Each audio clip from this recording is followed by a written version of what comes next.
That's spiritual. So life is spiritual. So how important is that? Very important. Is the first thing. Actually, I have a message around that called Be Sharp. And then the S in my sharp is spirituality. And I tell them that it's like that for a reason. I start with that for a reason, because you need to pray. You prayed before you got this job. And most people would agree and say, do you remember when you went to church and they prayed for you? 2nd of February, 1992. I started the first black campus radio station. You seated next to a guy who started the first black radio station in this country. And I remember people like Abu Given Mukari, coming to the campus, go TNT, to come and check. I think how we did this thing, As far as the North Pole is from the South, we are bridging the knowledge gap from centuries past. We inspire you to find your true north. From Timbuktu to Alexandria, from the city of Johannesburg to New York, from the Zulus to the Dogon people, we are disrupting the knowledge economy. We are SurMax Network.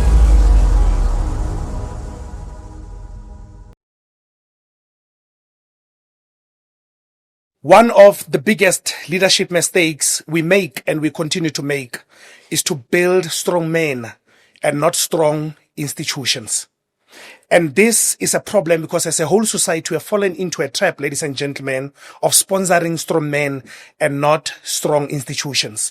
And we build strong men at the expense of institutions. And the problem with this leadership approach is that leaders become more powerful than institutions. Now, we build institutions around the discretion of a leader, and that's the biggest problem. But here's my thought, ladies and gentlemen.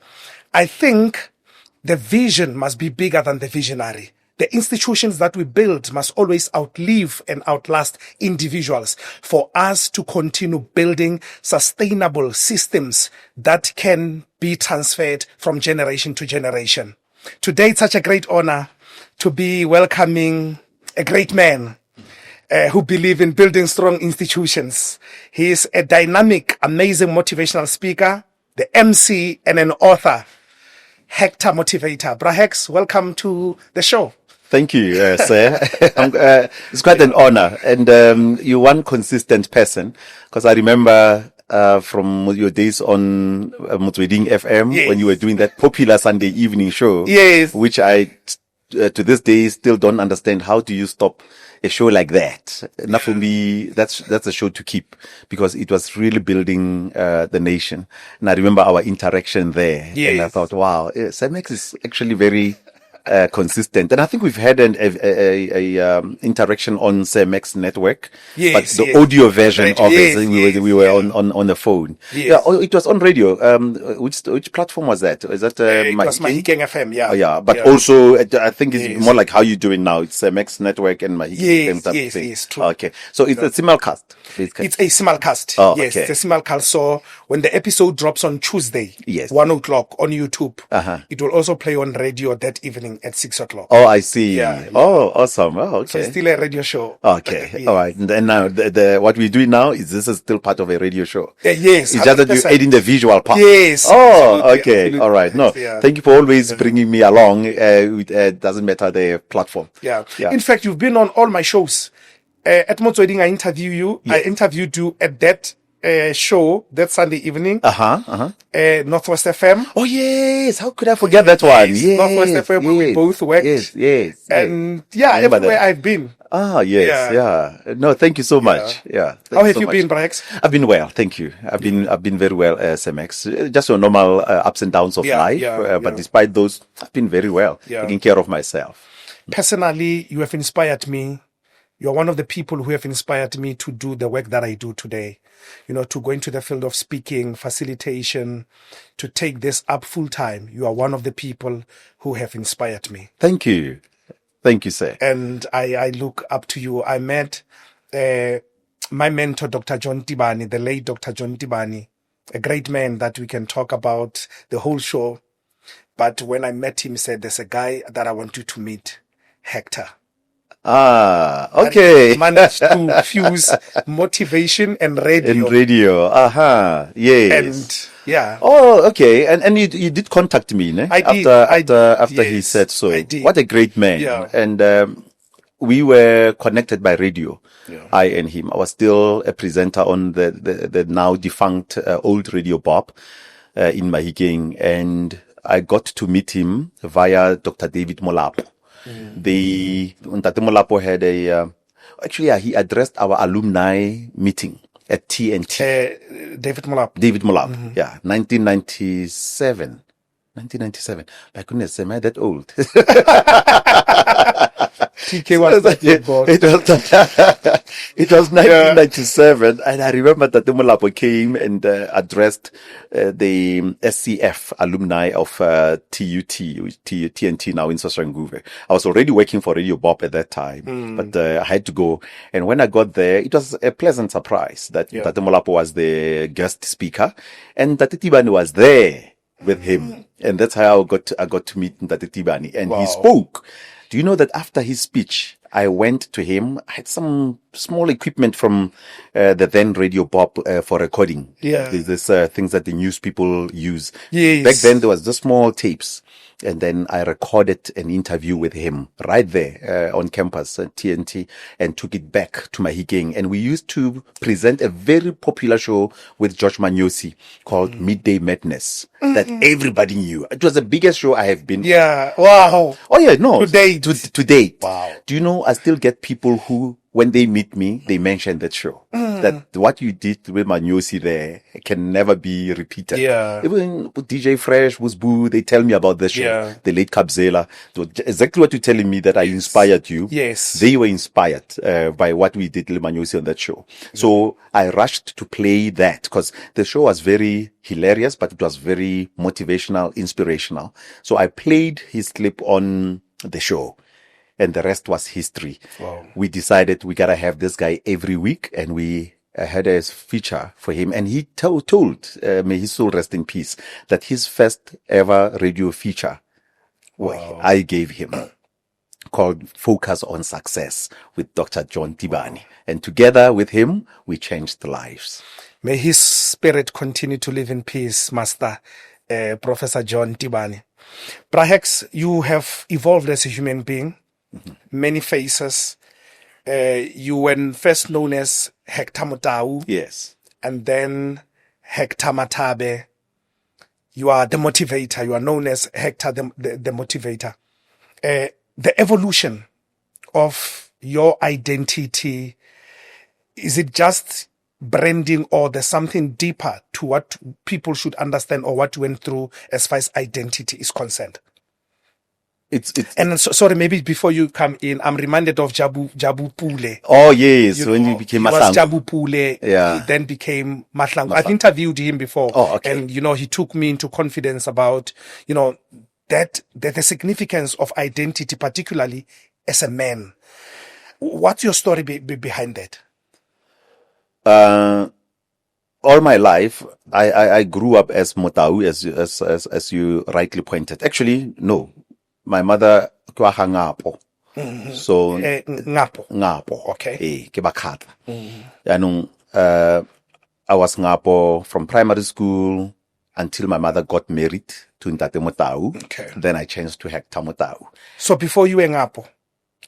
Yeah, before I was Ngapo. Yes, Kamama. Yeah, Yes. Okay. Kamama. And when she got married, we took the same name, Ntate Motau, who raised me up. And I'm still grateful to him to this day that I grew up with a father figure, which is one of the biggest problems in our society, with boys growing up without a father figure, and which contributes to some of the social ills that we experience.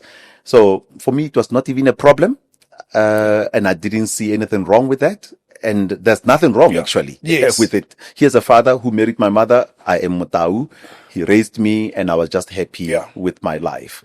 Until one day, I met a guy in town. I was going to pay my tickets, traffic fines. And then this gentleman just came to me and said that, Madia how Allah. And I was like, what are you talking about? Madia ka Allah. What is this language? Yeah. My blood is crying. Yeah. Not worry. Yes. You know, Yeah. Madia how Allah. Nantwanto lukisa taba ya identity ya hao. That is why we hit Allah so. At that time, SMX, my life was upside down. I was losing property. I remember I had property commit rent stand where I wanted to build in an estate. The car was gone. The marriage was in tatters. And when he said so, it made sense because of what I was going through. Yes, yeah. Maybe this is a man who's bringing the solution to the troubles I'm experiencing. And I didn't even ask him, by the way. Now, my purpose on that day was to pay for my fines. And then he just started talking. Who's this guy? Why is he saying so? And after saying so, he says, go and ask from your family who your father is, and you must take his surname. I knew, by the way, that there's a chance that Mutau was not my biological father through murmurings and gossip in the family. Yes, and then they would be saying these things. And then I picked up one day that, okay. But then I suppressed it and ignored it until that moment. And then I realized that, that moment has come. How do I face my mother? But fortunately, I think when it's time, those affected gets to be prepared somehow in a divine way. Because when I went to my mother and asked her, I said, I met a man, because I made it sure that I'm not the one who's coming with this. Yes. I just said, I met a man, and Mama, I'm going through this in my life, in business. So I'm asking respectfully, this man says, if I can just sort out this situation. He said this, I should ask in my family who my father is. Sure. Fortunately, my mother said, go and ask your sister. Just like that. Yeah. Ask your sister. Yeah. Then I gave my sister Eunice a call. And then Eunice was so shocked and says, okay, why are you shocked? She says, no, I've always known him. I've met with him many times. And I thought, how? You've been sitting on a secret. But she told me why. Something I don't want to get into. She told me why she didn't tell me to respect my mother. I think my mother had asked her nicely that don't tell him. So, but this day she said, go and ask your sister. And she directed me to a place. Then I met this man in Mabopani. And it was very interesting. He last saw me when I was 3 years old. And then my man, Semex, that moment was very emotional. I don't know how deep I can go on this show, but that morning, for example, yeah, you can go deep. I was working at the Birchwood Hotel as an MC for many years. I was their preferred MC for the certain jazz event. So one morning when I woke up around 5 a.m. or so, I mean, I had MC'd the night before until around 1 a.m. But at 5 a.m., I just woke up. This is where I will say something said to me. And exactly that, because there was this feeling that says, go home. As if there was somebody who was go home, go and look for your father. And I woke up that morning, because remember, my sister had already given me the address of where he was, but I had not yet gone. Yes. So, but this morning, this feeling, this voice, albeit not audible, but there was this thing that said, go now. Then I drove. I went to Mabopani and I found this man. So this was the most amazing moment, because when I got in, the door was ajar. Then I knocked and there's come in. Then when I walked in, he says, son. Now, this is a man who saw me last when I was 3 years old. Yeah. But when I walked in, he says, son, ufiki. And he says to me, I was told you are coming. While on the other side of town, I have this strong feeling that leave. You have to go, yes. And then I arrive on the other side of town, and this man says, I was waiting for you. I wake up every morning to go and drink. But today they said I mustn't go. I must wait for you.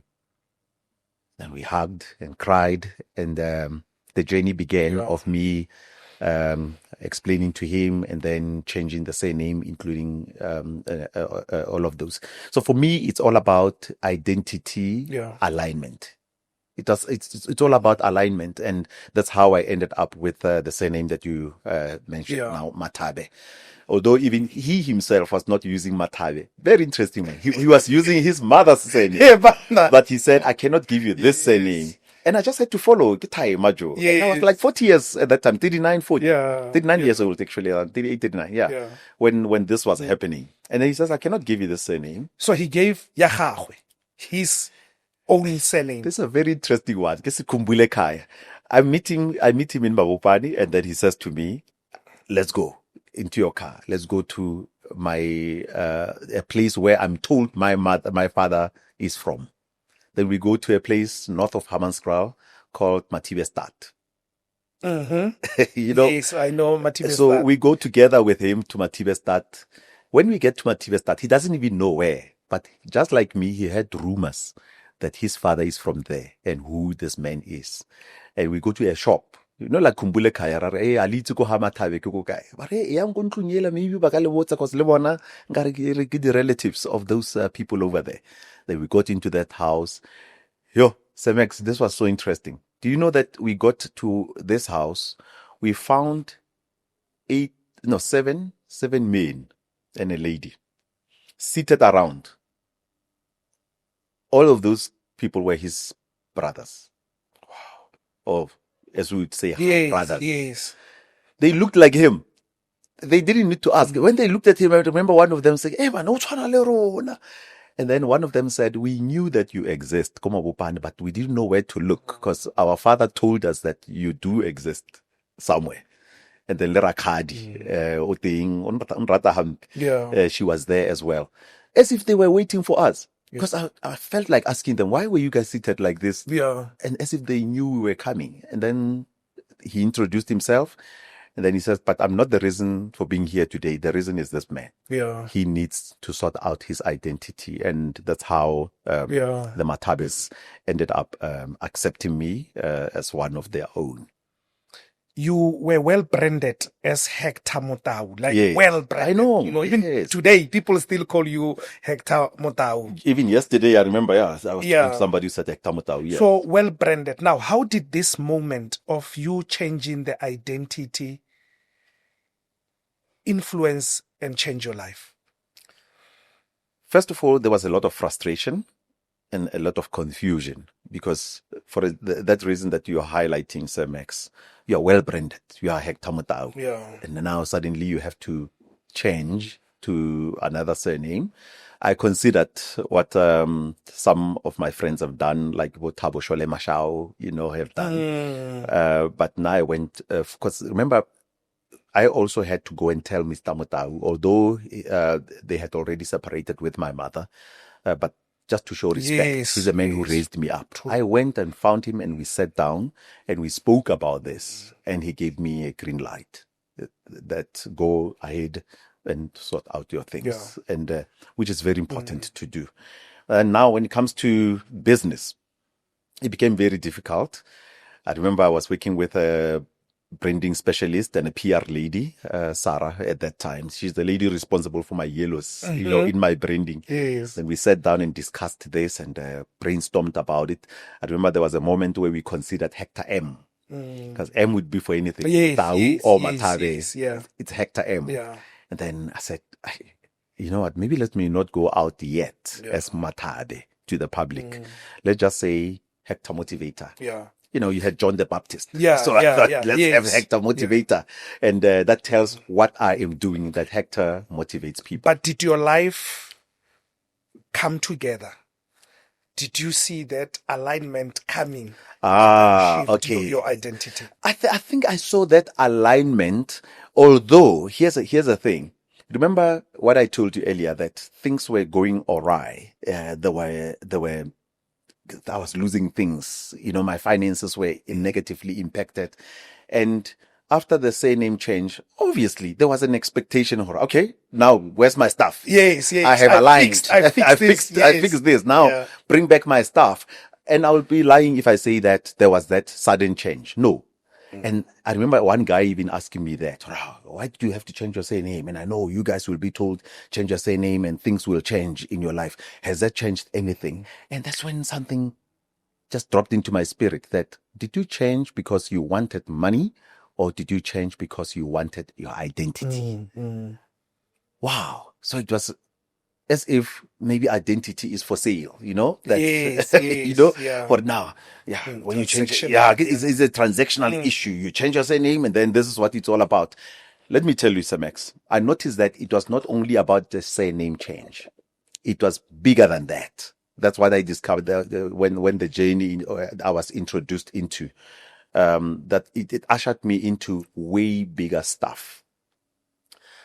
There were other things that there were and there are other things that I still need to do because I'm still on that journey. I mean, I thought that just changing the same name, then I'm done. Hey, can't you know? I am introduced into a whole new world of alignment, and it's not just the surname on the ID. No, it had to do with spiritual alignment as well. It had to do with, and I discovered that actually the Matabe people, from what I'm understanding, the Nkomo, they have royal blood.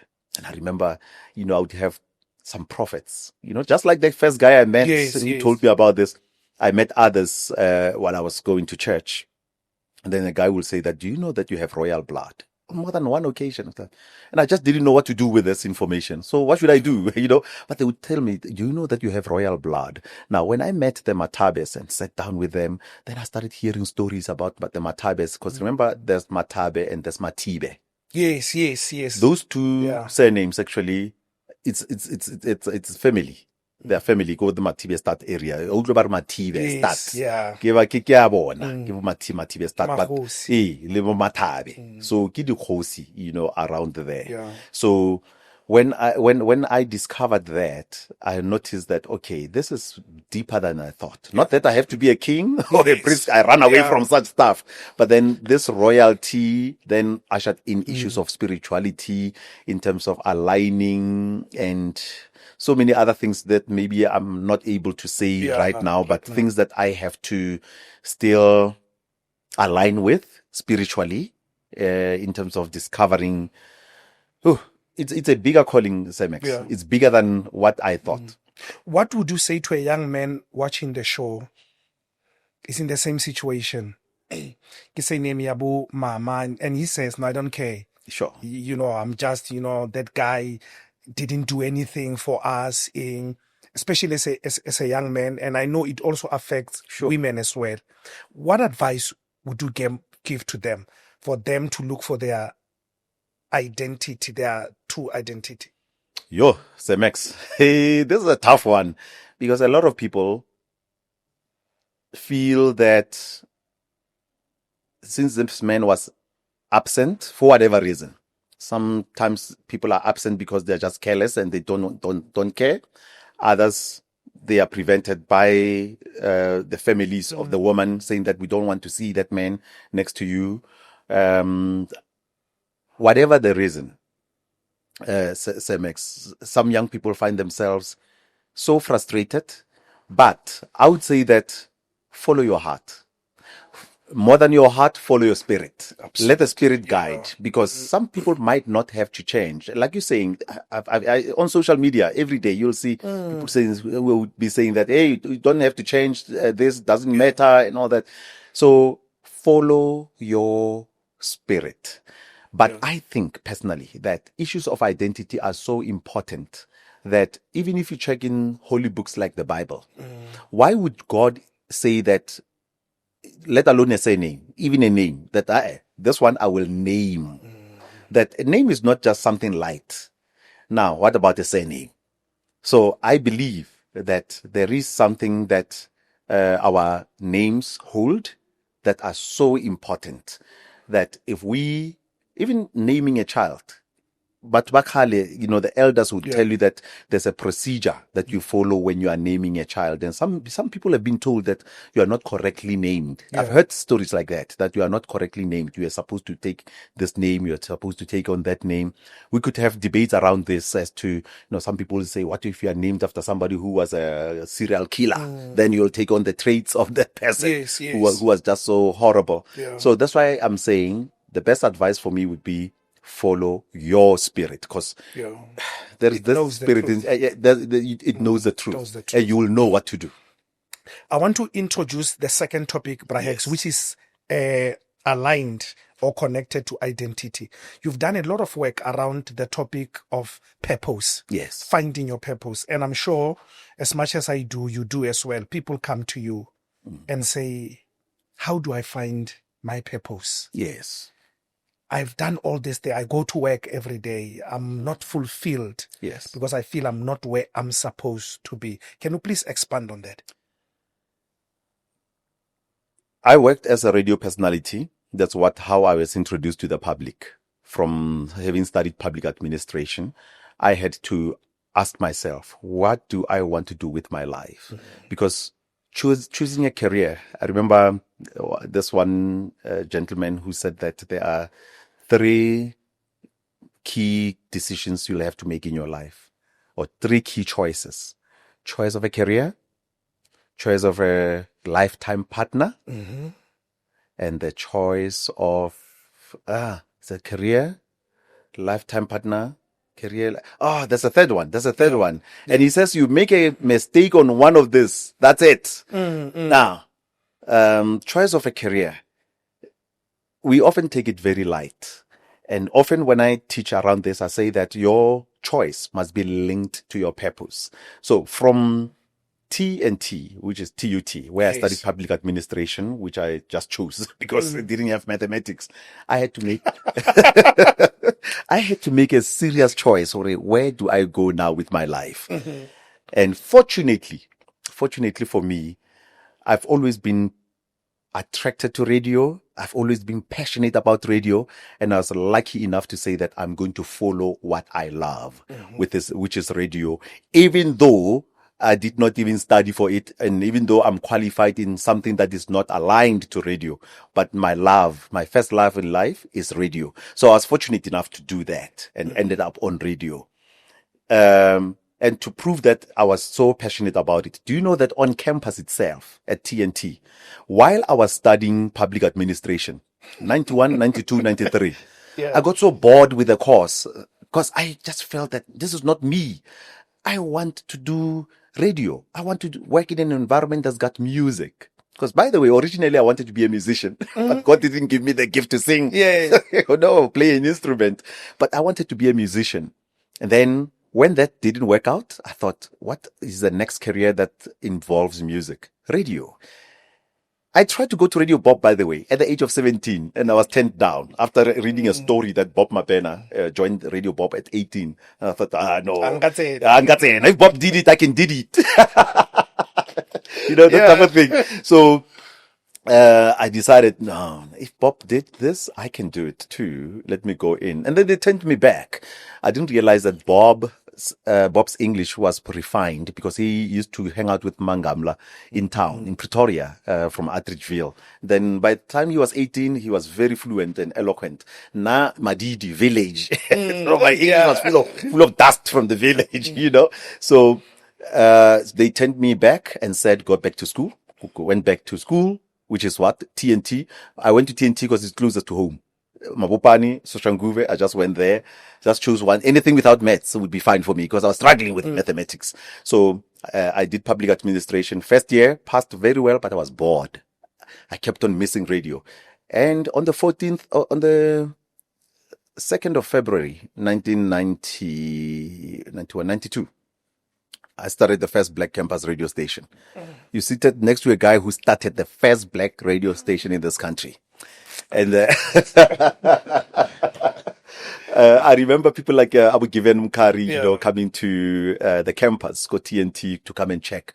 I think how we did this thing, because it was myself and a guy called Ezekiel Vilankulu, and that's how passionate I was about radio, that I even started one on campus. But my covert motive was that I'm preparing for Radio Bob because I want to join Radio Bob, Overtly, I said that we need to have the voice of the students, and which ended up being the motto of the stations, the Radio TNT, the voice of the students. That was a overt motive. But covertly, prepare.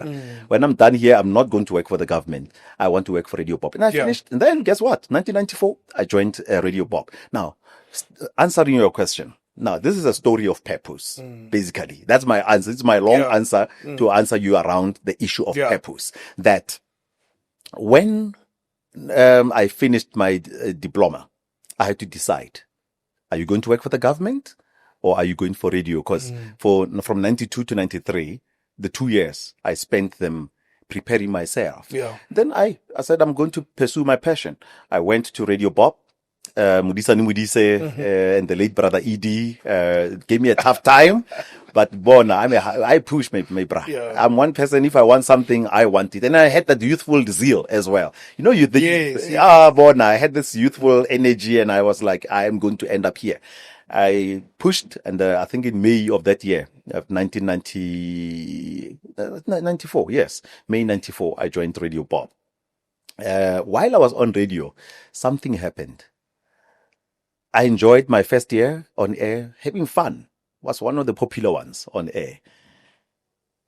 But I started to feel empty while I was doing the radio show.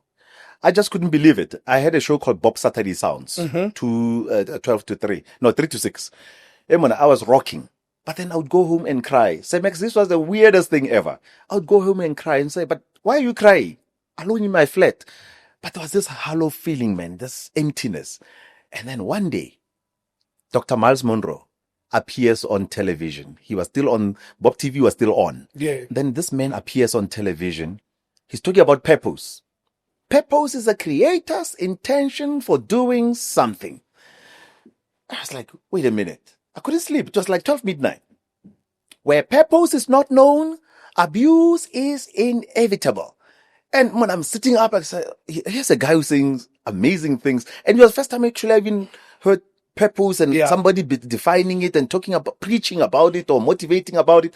And I thought, this is interesting. He says, I'll repeat, where purpose is not known, abuse is inevitable. Abuse is two words put together. Abnormal use. And I thought, some of you are doing things and you are abusing them because you don't know why you're doing them. And I said, here am I. I'm on radio. I don't know why I'm here. I thought it's all about, hey, good morning, Hector on Radio Bob. Hey, good morning. But why? So what? Entertain and then what? And then that day, sir, I remember us kneeling down in front of my television with tears coming out, saying that, God, what's my purpose? And strangely enough, my purpose was to do what? Exactly what Miles was doing. That you do what this man is doing. And that's when I started what you call motivational broadcasting. That when I went back on air, I actually took all the content of Miles and shared it with my listeners. And the show became the biggest hit because George and I were both exposed to the works of Dr. Miles Monroe. Now, it was Dr. Miles Monroe. Then shortly after that, I think literally 7 days later, I get invited to TNT for the alumni. When I get to alumni at TNT, Dr. Tibani is here, Dr. Molapo. These guys are talking about purpose as well. Then I grabbed Dr. Tibani's jacket and I said, I'm going to work with you. And I learned Dr. Molapo. And that's how I got, actually Dr. Tibani and Molapo were working together at that time. He was at the Ken Foundation. I said, I am joining you. And that's how I discovered my purpose. And I knew that this is what I am to do, to help people do, to discover their purpose. And the only mistake I made, I think, in this journey was that I quit radio. In that radio, I didn't realize, I realized later that no, you don't have to quit radio. Use the tool. Yes, radio was simply a platform for you to help others discover their purpose. A big question, Brahex, you have a very interesting story. Yeah. For someone, how do you help someone watching the program? Yeah. How do I find mine? Exactly others what are I do. Blessed to find it earlier. Yeah. But others are frustrated in their midlife right now, but there are young people who don't know what to do. Okay. Yeah. Hooking back to my story, that kneeling down in front of that TV, what did I say? I was crying and asking God, what is my purpose? So that's a pray. That says pray. For me, that's the first step to say, who's your creator knows why he put you here. That's my logic. But God knows why he brought you here. We know that we come via our parents, but we come from God. So I was like, God, you put me here on earth for what? So that's number one. Number two, look at things that just come naturally to you. So it makes I love speaking. And I've been doing this from high school, actually from primary school. I was sharing, it was not with you, no? Oh, it was just before the show with somebody outside. Okay. You know, how one educator once told me I had written an essay. You know, they'll tell you that you can't get 100 out of 100 in an essay because they look for a missing comma, a missing dot.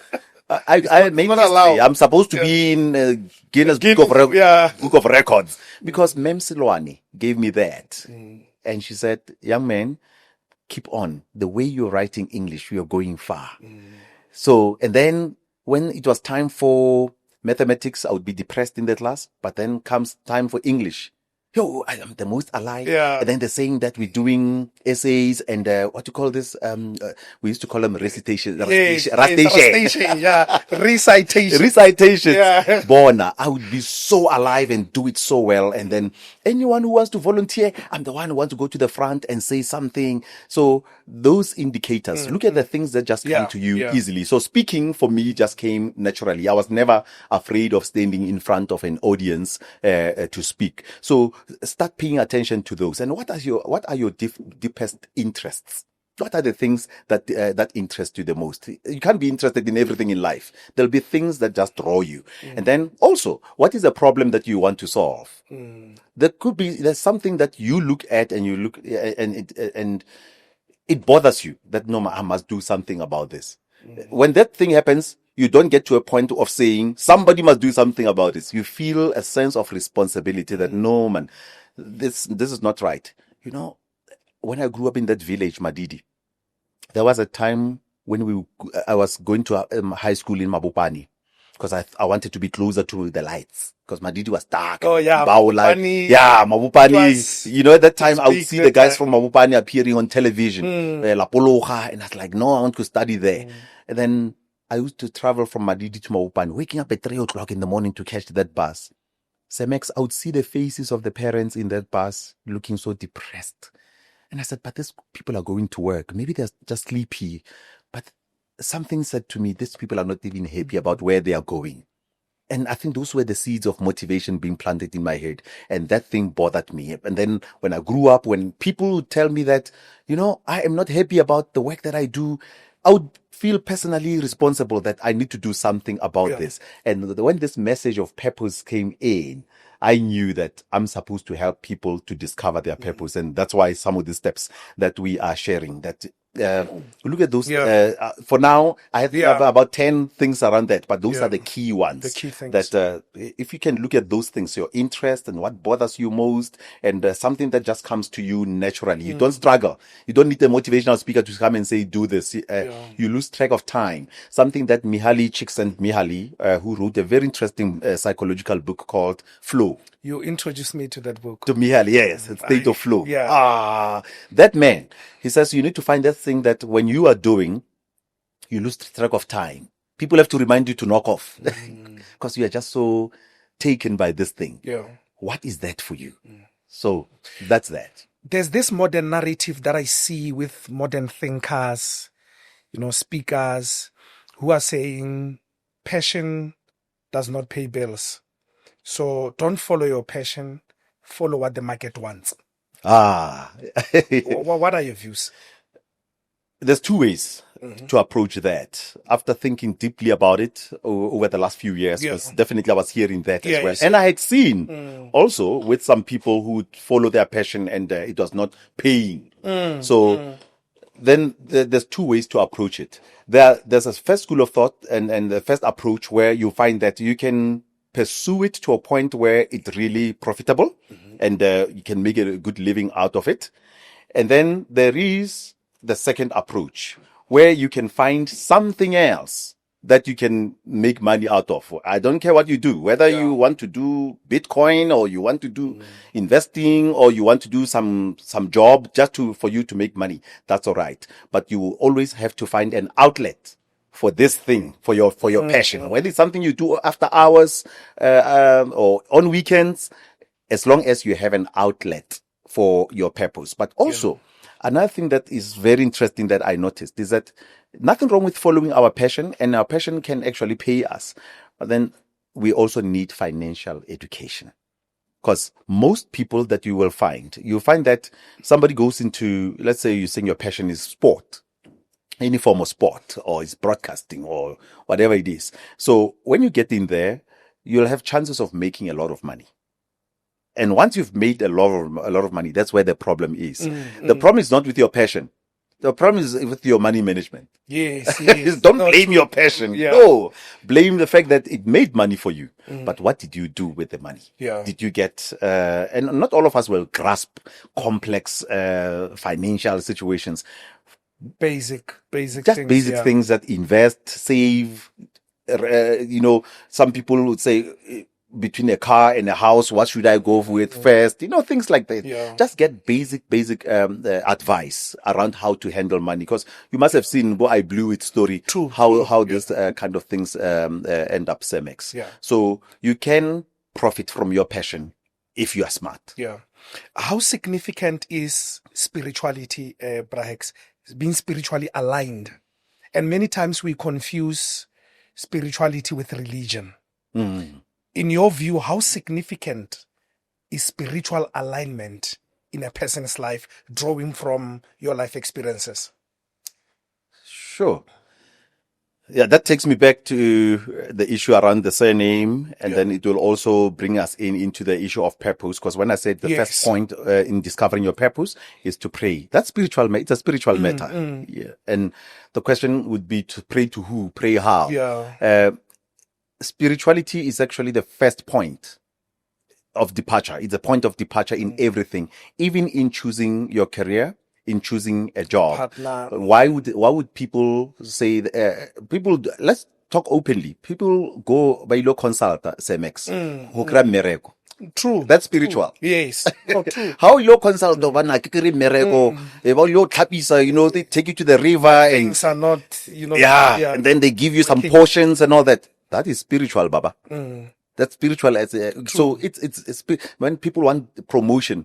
Don't you think that people go either to their church or to Sangoma or whoever, spiritual person that they consider spiritual guide to help them? So life is spiritual. Some people in relationships, even if it's a woman goes to a Sangoma and say that, hey, Mona, something for my man is misbehaving. So that, Kgoroeadira daso. That's spiritual. Because I Kgoroeadira to work magic on this person. That's spiritual. So life is spiritual. So how important is that? Very important. Is the first thing. Actually, I have a message around that called Be Sharp. And then the S in my sharp is spirituality.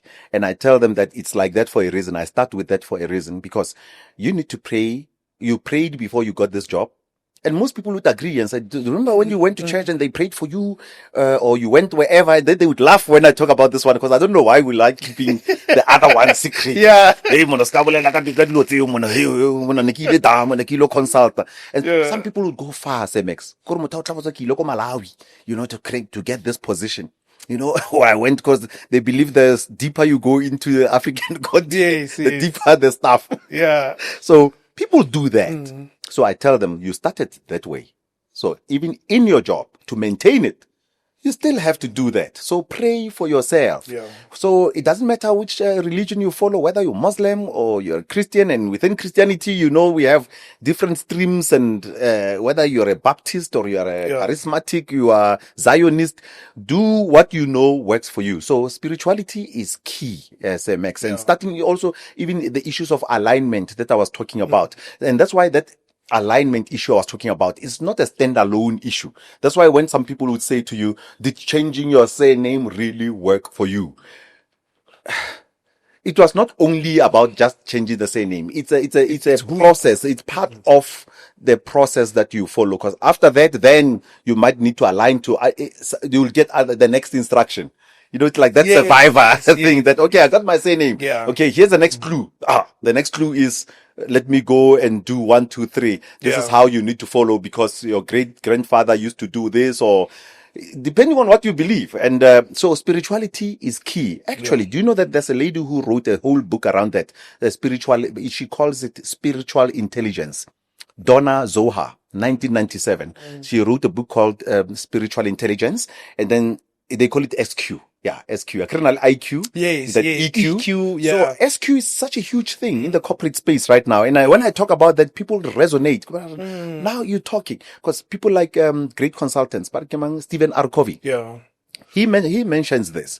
The great professor Howard Gardner from Harvard University. Yes. He wrote The Theory of Multiple Intelligences. Yeah. He mentioned an array of about 8, 9. At the beginning, he discovered 7. I think right now he's already it's at 9. 9, yeah. At 9. And you know what's the 9th one? Existential intelligence. And then with existential intelligence, you know what he says?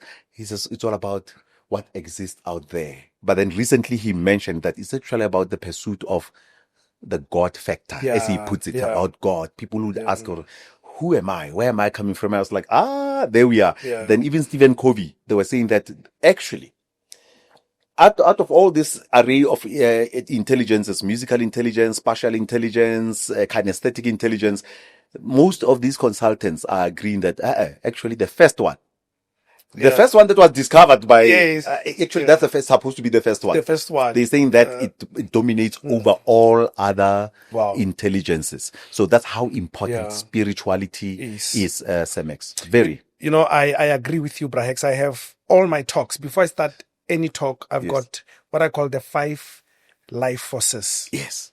And at the core, I've got a circle. At the core, it's faith. That's spirituality. That's spirituality. You know, I start about spirituality. Wow. Yes. How central is spirituality to what we do? The second F, it's family. And then the third one is fulfillment. And the fourth one is fortune, which is money. This is money, yes. And the fifth one is fun. What enjoy, man. So it's actually, in fact, so it's key. No, I agree with you. I'm just saying at the center of the work that we do, your spirituality becomes very important. Spirituality, which is a very controversial topic in terms of how we approach it as Africans. Because I've noticed that it's a complex terrain. Personally, I think that as Africans, we are still confused in that area. I've met, I do a research, but not actively so. Yes. Some passive research, just checking people and what they're doing. And you will find somebody, I met recently a lady who says, no, oh, that's an interesting Mozalwani. You know? Then you'll meet a Mozalwani who says, hey, you know, and then no, but the voice of your, says, hey, that's a familiar spirit and everything. And then you have those who would be in what you call the mainstream church, Luther and all those. Yes, your denominations. Methodist and all that. Personally, I look at Africans and I'm like, hey, we are confused. And when you look at how religion was used, Semex, to conquer us, because at the core, you know, you said you have a model there. Faith is right there at the core. Do you know that at the core of colonization, at the core of taking over Africa, religion played a key role of softening us. They used that. And one of these guys who were busy with this colonization thing, I remember who this guy was, but he wrote a letter back to Belgium at that time to say, hey, because remember they did this slowly because they had to study the terrain and study us and they did their work. And when they did their work, when he wrote back to Europe, because they sent in the missionaries, he says, hey, these people, it's not like that they don't believe in God. These guys actually believe in God. But what we need to do is to change how they believe in their God, change their belief system. Once again, Cemex, and they did a thorough job. You find a serious politician, feisty politician, and then later this politician would say, "Oh, but I'm a Methodist." And I was like, Yeah. okay. And then I'll try to reconcile this information that I have around how the country was taken and what the missionaries were mean people. I mean, including some of the early popes, you know, how they allowed slavery to happen. But yet we're still clinging on to what they gave us. It doesn't make sense to me. No, seriously. No. Yeah. One thing I struggle with, Cemex. And I think, to answer your question deeper, that I think when you're talking success, you're talking fortune, which is what we want, all of us. True. I think that Africa is behind, and Africa cannot prosper and thrive until we sort out the spiritual identity. Because I believe with everything in me that there's something that was done. We need to find out. There's something that was done to us to get us in misalignment so that we can miss out on our fortune. Wow. And so far it's working. Because I look at people, I mean, Africans pray. You go to church. I mean, even Makua, who brought church the way that they did, they don't pray like Don't we pray the way do we. an African will pray until they cry. Yeah. And when I look at the faith is fine, but the fortune. So it's like, but why is this faith not really yielding results? And I'm not talking about one person. You know, some people just look at the pastor. Hey, man, the pastor has got money because you are giving him the money. You are giving him your money.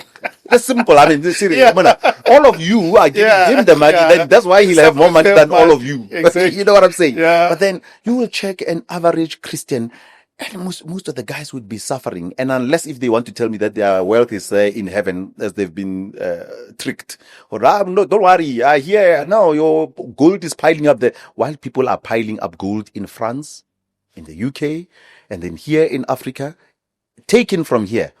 There's something wrong with us as Africans, and for as long as we follow other people's religions, I'll say it, so others won't even believe it. Or, yo, Hector, who used to be Muzalwani. I woke up, I noticed that there's something wrong with the system, that religion was used to get us into this disalignment, but out of alignment. Let me say out of alignment, misalignment. But no, man, something is wrong, and we need to find ourselves. You know, one of the year 2000, people were talking a lot about, hey, this is going to happen and everything. Another decision I took, 1999 midnight, into 2000, I had a resolution, a simple resolution. I said, I want to know this God. I'm going to read the whole Bible. I started and I finished it, by the way. I kept to my, throughout 2000, I was reading the Bible. Yeah. I want to read it for myself. Hey, pastor says Genesis verse. I want to find these things for myself. I discovered a lot of things, but here's the biggest thing that I discovered, Cemex. When I got to the book of Deuteronomy, it talks about those curses. I said, wait a minute. This book is talking about curses. Cursed shall you be when you do this. I looked at the black people, and I noticed that all the curses that were mentioned there were happening to us.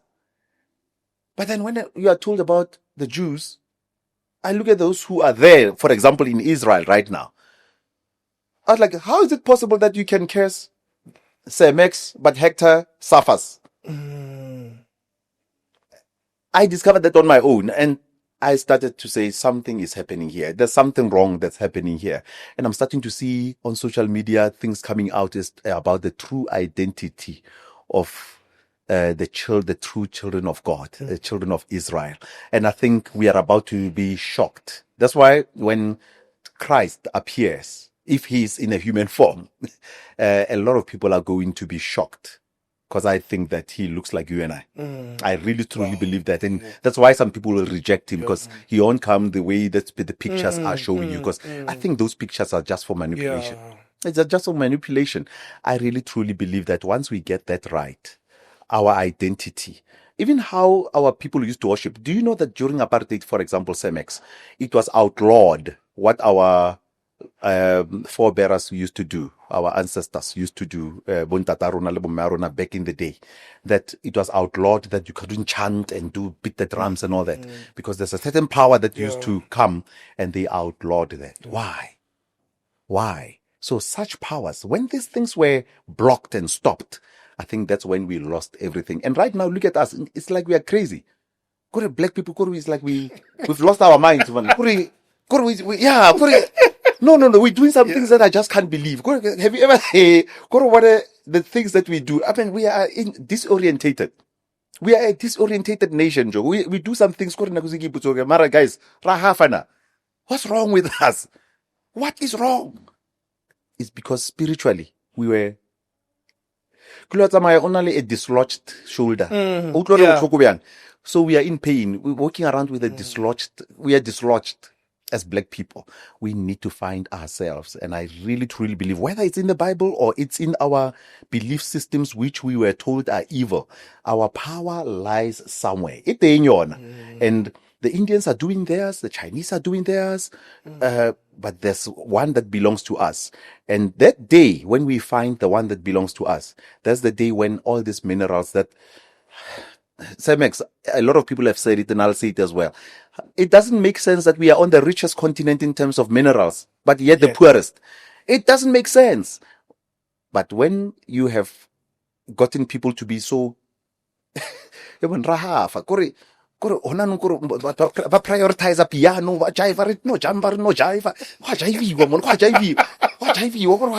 that time we are poor as a continent. But something is wrong.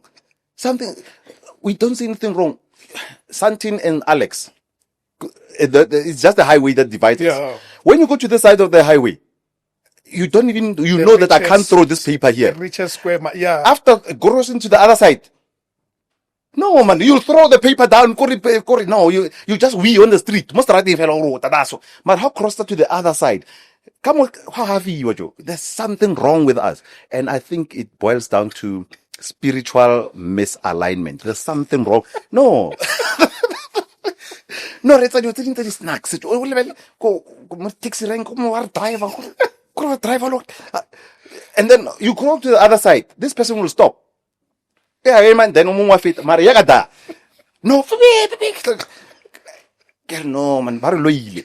no. The person who has, and that the witchcraft, it's psychological witchcraft. No, it's psychological witchcraft. They worked on us, and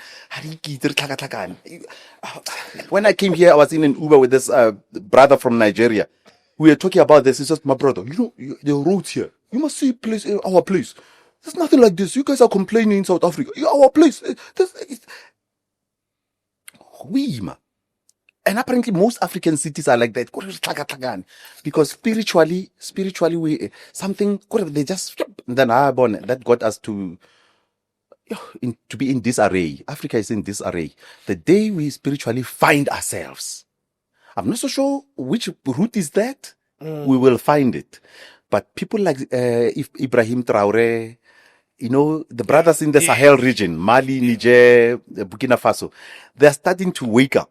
There's this mass awakening that's happening. In Botswana, is starting to talk things in Tanzania, I'm starting to hear Mama there in Tanzania talking sense. Namibia, have you heard the Mama in Namibia? And then you still have, can you believe, Trump has just sent 5 dangerous criminals to Eswatini. If we are not mad, what kind of a king says, no, bring your they try to take them to their countries, Vietnam, Yemen, to say, take back your most wanted dangerous criminal. They refused. Their own countries. So Eswatini says, bring them here. Now tell me if that's not mad. You summed it up, Rax. I have always said there's something wrong with us. There's something wrong with us. No, there is. And you see it in this crazy behavior. And you've made an example. You're driving, you just open the window, throw rubbish. Yeah. Where we live, it's no longer about the municipality. It's where we can't think anymore. Yes. We can't differentiate between rubbish and just taking care of who we are. How we relate, black on black hate. We hate each other so much. I hate you because you are successful. Yes. I hate you because you are progressing. I hate you because you are doing something beautiful in your life. So I have to plan for you and get people to kidnap you. Who of us, one white person sells tomatoes and all the market, and the black person, you go to the white person. This one. You don't go to your brother. That's the psychological witchcraft I was talking about. Somebody opens the store, you want to know who is that? What does it matter? Yeah. Who owns that thing? Because you want to know whether it's Yes. a black person or not. You can't do it. That's sad, Sir Max. But I think it boils down to another thing, spiritual alignment. We are not aligned spiritually. The day we align spiritually, and I don't care who says what. I mean, we have pastors and people preaching every Sunday. I say the kind of preaching that I want to see myself is a kind of preaching that will change what you were just talking about. Yeah. We need the kind of preaching that will take back our land. We need the kind of preaching that will take back our minerals. If any pastor preaches, it's a nice sermon. You are gifted. It's a very nice sermon. But what Common did it sense produce? has left us. What does it produce? We're still suffering. People are still going back to the same suffering that they came from. And then you just make them feel good. It's a feel good session. Yeah, it's a Sunday feel good session. Common sense has left us. It has left us. That there's something fundamentally wrong about us. I was saying the other day that I'm waiting for that one day where all the pastors, different denominations, are saying that today we're praying for land. All pastors in Africa and even South Africa who are saying that on this Sunday we are praying for land. Why don't they do that? Have you ever asked yourself that? If they believe that land is a problem, and then which means that if they don't do that, they still subconsciously hanging on to, don't worry about the land and the minerals. We will have them ngapesheya. You'll have them in heaven. Perhaps, pastors are no different from politicians. I wouldn't have put it like that, but you're so bold. That's true. Yeah. And of course, and I'm Feel not good saying factor. there are some few good pastors. Yeah. Few good leaders, politicians. But pastors as the category, as their work, pastors are not different from politicians. Because they thrive on people's misery. Them. Yes. Yes. They thrive on the misery of people. Yes. You just tell people that, I know you're suffering. Oh, I know when you left this morning, there was no bread. Hallelujah. And my man, when you left with this, how many black people leave house with no job? I mean, check the unemployment statistics. I can start a church tomorrow and say, guys, I know that you're unemployed. Praise God. Don't worry. God is I know that Mjolo is showing you flames. Come and let me pray. I'll have the biggest church in South Africa because I can speak. But I don't want to play with people's emotions. I want to effect real change, SMX. That kind of change, listen to my statement. The kind of change that can get me killed.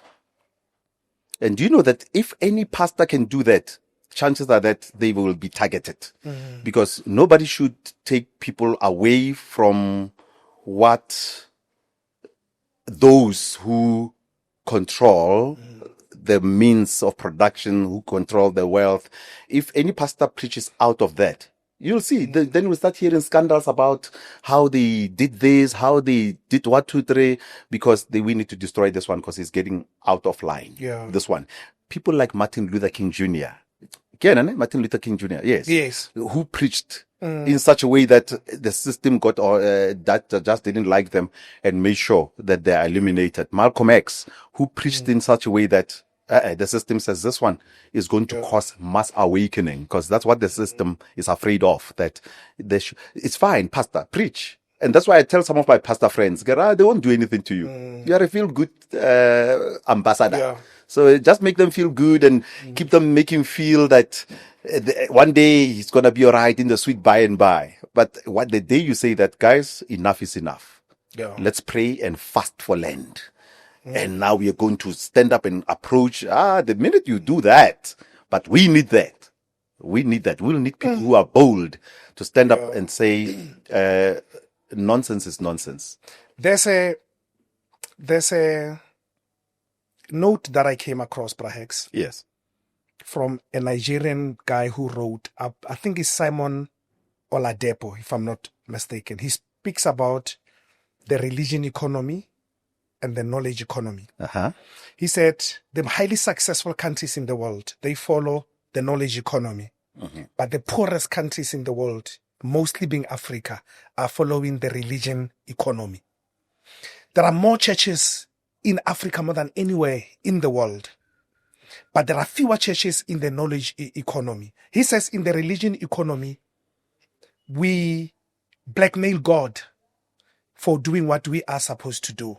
Even the department, people that we voted into power and they've got budgets to do certain things, they want us, those who voted for them, to pray for them to do those things, even when they have a budget to do that. Religion economy numbs the brain, but the knowledge economy, it activates the brain. Even God is disgusted at us when he looks at us, those who are following the religion economy, because we have abdicated our thinking, our common sense into other things. And sadly, as black people, as Africa, we are right in the ocean of religion economy, exactly what you have said. Which presents a unique challenge for me as a motivational speaker. Yeah.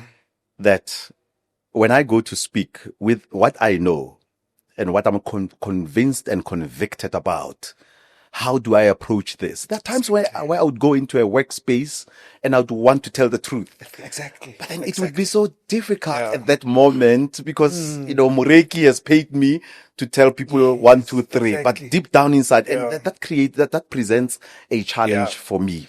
And that is why personally, what I want to start doing open sessions where I just tell my truth. Because, in that environment, they have paid you. Exactly. And to say things in certain ways and to edit yourself out. There's some things that you cannot really say. But my man, we have a lot of work ahead of us. And I think I'm talking to myself as well, that people like us need to stop being timid and being cowards. True. And really liberate people with the truth, even if it means it kills us. Perhaps, thank you very much for coming to the show. Today you have given me your best. You've gone too deep in a way that I've never experienced you. Thank you for being vulnerable and for opening up. You are a dynamic motivational speaker, MC, and if there's anyone looking for dynamism, fire, presence on stage, you are the man. That's my bread and butter, man. I enjoy stage. I love the mic, and thank you so much, sir. Coming from you, I really am humbled. We give thanks, Braheks. Sure. That's how we come to the end of this episode. Ladies and gentlemen, if you want us to bring you more of these epic conversations, please, from me to you, subscribe and make this channel grow. It's the only way we can sustain these high-level conversations. I am Samex Amako.